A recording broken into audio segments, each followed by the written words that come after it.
All right, this is the difference between sidereal astrology and tropical astrology. So, when you're dealing with sidereal astrology, all you're really thinking about is the stellar background and where the sun is relative to that.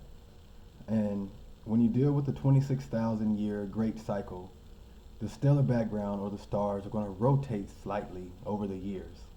And that's how we get the different ages, whether it's the Aries age, the Pisces age, or what we're entering now is the Aquarian age. So again, the great year is roughly 26,000 years. We'll say that for simplicity reasons. And when you look at the sun relative to the stellar background, it's going to look like it's in Aquarius. It's going to look like it's in a different sign than where it starts out. It looks like it's a whole sign away. So you got to think about coming out of the Aries age, 26,000 years would go through the Pisces age. I'm not 26,000, 2600. We'll go through the Pisces age and where we are right now going into the Aquarian age. So when you look at sidereal astrology, that's what that's talking about. The sun relative to the stellar background. Okay? So if anyone tells you that tropical astrology is off because it's not aligned with the sun, well, they just don't understand that the tropical system deals with what the sun is doing on a day-to-day basis, a 24-hour basis, and a 365-day basis. So again, we're talking about the sun being in Aries at 6 a.m. no matter what, and going into Libra at 6 p.m. no matter what. It has nothing to do with the stellar background or where the sun is relative to the stellar background. So you got to understand with tropical astrology, 6 a.m. to 8 a.m. is ruled by Aries, the first house. 8 a.m. to 10 a.m. is ruled by Taurus, the second house. 10 a.m. to noon is ruled by Gemini, which is the third house. Noon to 2 o'clock is ruled by Cancer, which is the fourth house. And then you got 2 o'clock to 4 o'clock is ruled by Leo, which is the fifth house. And then you have, again, 4 o'clock to 6 o'clock is ruled by Virgo, which is the sixth house. Now, again, I've explained this before. This is the heavens. Houses 1 through 6 is the heavens, what you can see in the sky. And hell is houses 7 through 12, which you cannot see. That's the metaphorical underworld. So that's dealing with tropical astrology and the tropical system.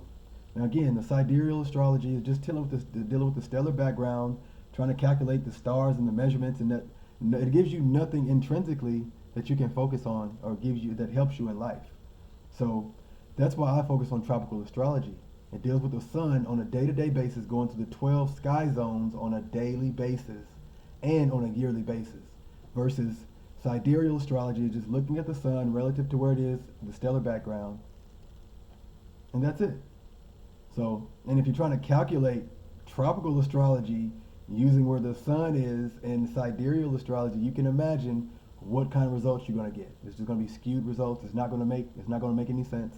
So you can't mix the two. So you got to understand in sidereal astrology where the sun is, if it's in Aquarius right now, that doesn't necessarily mean that's where you have to take the measurement from. Tropical astrology understands that the horizon line, which is the earth line, the horizon is the earth line. And the sun comes up at 6 a.m., goes down at 6 p.m. That's continuous. That's the Ouroboros or whatever, the snake eating its tail. That's the astrological wheel. And tropical astrology continuously going and never stopping. So let's rehash this one more time so people can understand. Sidereal astrology is dealing with where the sun is relative to the stellar background, focused on the great year of 26,000 years. Of course, it's going to slide a little bit as, it's called the precession. It's going to slide a little bit and going to turn a little bit, but not fast, because obviously 26,000 years is a long time. But tropical, we're dealing with where the sun is, where it's coming up every day, where it's going down every day, going through these 12 sky zones, along with all the other 7 Elohim that go through this ecliptic on a daily basis. That's what tropical astrology is. That's where you have transits that you deal with daily. Everything happens. It's continuous. So that's why you have to follow it and follow your charts. Because if you don't, you're going to miss out on these aligned energies coming from the sky that is aligned with who you are as a being. Most people on autopilot, so they don't understand that they're being governed by zodiacal energies. So again, that's why I focus on tropical astrology, because it gives you everything that corresponds to the 12 cranial nerves.